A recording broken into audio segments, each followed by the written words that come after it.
White people, can we please stop being so afraid to talk about race? It is just getting silly at this point. The same people who will worship our founding fathers and watch a shit ton of World War II documentaries are the same people who say they don't want to learn about the history of racism because it's not relevant anymore. Seriously? Racism, white supremacy, slavery are as integral to the founding of the United States of America as the Declaration of Independence. And it is our responsibility to learn from that, not run from it. Take a look at this statement made by Indiana State Representative Jim Lucas at a committee hearing earlier this week in Indianapolis. I find it highly offensive to be accused of being racist just because of this legislation. My Hispanic Navajo wife gets the biggest kick out of that every time that word is thrown around, especially when directed at me. Really, Jim? You have a black friend too? This committee was considering a piece of legislation in Indiana that would require local law enforcement officers to report to federal immigration authorities anybody they suspect of being here in the country without documentation. There were several people that testified against this bill and expressed their concerns about the potential for racial profiling. And instead of listening to that concern, Representative Lucas just got offended. You can't possibly imagine how race could be an issue in policing in Indiana? Come on. This kind of response from a white man when the issue of race is brought up is exactly why we need better education about race in this country. There is a fundamental misunderstanding about the role of race in our history and how systemic racism is still impacting our lives today. Talking about race is not accusing a white person of being racist. It's just talking about the existence of racism. You know what's actually racist? Representative Lucas is pretending that systemic racism doesn't exist because you have a Hispanic wife. You're still white, Jim. You're still benefiting from the system of racism. Representative Lucas and other white members of this committee were just baffled that racial profiling could possibly be a concern when it comes to immigration enforcement. You combine that utter confusion with the fact that Indiana is considering a slew of anti-DEI legislation this session, it just shows how terrified white people are to have these critical, necessary conversations about the role race plays in our American society. Hey guys, welcome back to the channel. So this video right here is actually refreshing because it's white folks calling out other white people on their ignorance, right? Talking openly about racism, how it needs to be taught in schools, and how running from history is exactly why America keeps repeating it. But credit goes to all original creators. Thank you so much for happening when you saw this. Yeah, let's watch and we'll be back with some commentary. I'm just gonna say it, right? If more people, more white people would stand up against racism, we could probably get it to damn near end, y'all. I'll stand up for it. I know racism isn't right, but I need more white people to jump on this train to help me take a stand against racism. There are white people out here, y'all, that's got people thinking that we are all racist, when that is not what's going on. So we have got to put a message out to take a stand against racism. Like, I will start it off. I don't care. I will stand alone in it if I have to. But if you're a white person and you're with me on this, help me push the content out. There's only one way to do this, and it comes with just being in unison. That's the only way. There is power in numbers, y'all. I don't care if you're black, Mexican, Indian, Asian, whatever it is that your race, ethnicity is. You don't have to be white for me to like you. And everybody else that feels this way, I need you to get on this train right now. If you've been paying attention at all, you know and you understand the aggressive attempt that is happening right now to whitewash our world. We've had many people with black or brown skin color removed from prominent positions within the government. We've even had their achievements removed from government websites.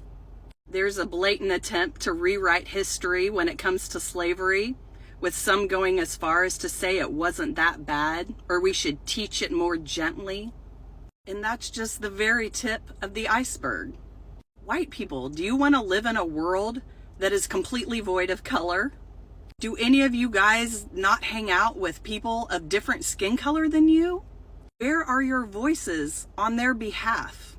Why are things like this happening over and over again to them, and we are not screaming in enragement?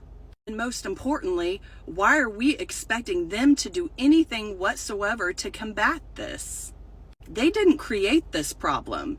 People who look like us did, and people who look like us continue to perpetuate the problem.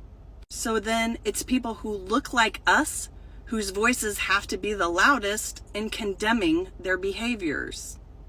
No, it's not okay to come after our friends who aren't white. No, it's not okay to minimize them. No, it's not okay to hurt or harm them. We are the ones with the privilege, and nothing is going to change unless we use our voices on their behalf. Nobody is better than anybody else because of the color of their skin. But our government is trying to send the opposite message. The only way to stop that is for our voices to be louder. For us to shame people for having such backwards and racist thinking. To call people out when they say the quiet parts out loud. If you're white, I don't know what you're waiting for. The time is now. I've never organized any kind of march or protest before, but it would be my absolute dream, while our black and brown brothers and sisters are at home resting, for all of us white people to be out marching on their behalf, standing in solidarity and support of their communities. I will say this on record, if anybody is in the midst of organizing something like this, please contact me. I will lend my voice however I possibly can to your cause. Right now we have a bunch of white people that are united in their common goals of supremacy. We have to have a bunch of white people that are on the opposite side as a counter resistance to their efforts. If racism is going to stop, we have to be the ones to stop it. Racism is a white people problem. A white people problem that others are forced to live with. As a white man, I've never had to be afraid of being pulled over by the cops. As a white father, I've never had to have that special talk with my kids about not looking wrong or saying the wrong thing to a cop for fear that they wouldn't come home again. I've never had to worry about being turned down for a mortgage because of the color of my skin or where to go jogging. Never had to worry that I could be scooped up by ICE just for looking like I might belong to the wrong group, even though I was born here. I've never committed the misdemeanor crime of selling cigarettes. But if I did, it wouldn't be a capital offense. These are things that people of color have to deal with every stinking day. These are things that white people allow, that white people cause. I think I'm finally ready to talk about it now because of the state that our country's in, the permission that Donald Trump has given for racist behavior, and the hope I recently felt when I saw the latest poll numbers. For reasons that never made sense to me, Donald Trump has gained support in nearly every demographic when he won his last election, including non-white communities. But now, recent polling suggests that just about everybody is finally seeing him for what he is. They're seeing his racism, and the racism emanating from this administration like stink from a skunk. And they're saying it's not okay. He's lost everything that he gained, and then some, among all these groups. Well, every group except one. That one group is white, non-college educated men, the last stronghold of Trump's race-based politics. Polling indicates that a majority of this group is still standing solidly behind Trump and his policies. Unfortunately for them, they're not going to be any better off under Trump's policies than anybody else. Maybe one day they'll realize that their racism isn't worth what they're losing. And maybe the rest of us will realize something too, that racism is a white people problem, and it's up to white people to solve it. It's up to white people to call it out among their coworkers, their friends, and their family. It's up to white people to be the loudest and proclaim that racism is no longer acceptable in American institutions. It's up to white people to make sure that we're not voting for the racists. Thing I think about a lot is that white people are not able to see racism as a spectrum, right? They see racism as black or white. You're either racist or you're either not. And so because they're not able to see the gray areas of racism, they're unable to hold themselves accountable and their families accountable because they literally don't want to be labeled as racist. Like, that is the worst thing that they can be, and they fight against being labeled that.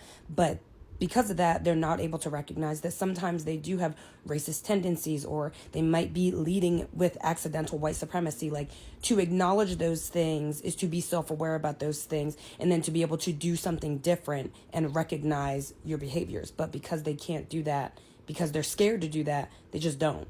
And so it prevents all of them from being able to graduate to the next step of really being an anti-racist. But part of passive aggression as being culture for white people means that they are also beat into submission, and they are not allowed to question things that happened before them and to dissect the behaviors of their ancestors. They're supposed to just be quiet and say, okay, this is the way it is, and perpetuate the ways that their families behaved and acted. All of that to say, it's hindering them from being able to actually reach the enlightenment that means that they could be different types of people, or that they could show up differently. It's the same fallacy with men and patriarchy. Men don't recognize that patriarchy is harming them just as much as women.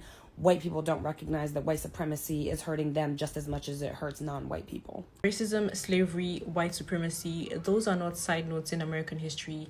Those are foundational, right? As foundational as the Constitution, as foundational as the Declaration of Independence, right? The problem is that white America wants the benefits of the system without making or taking the responsibility for how that system was built.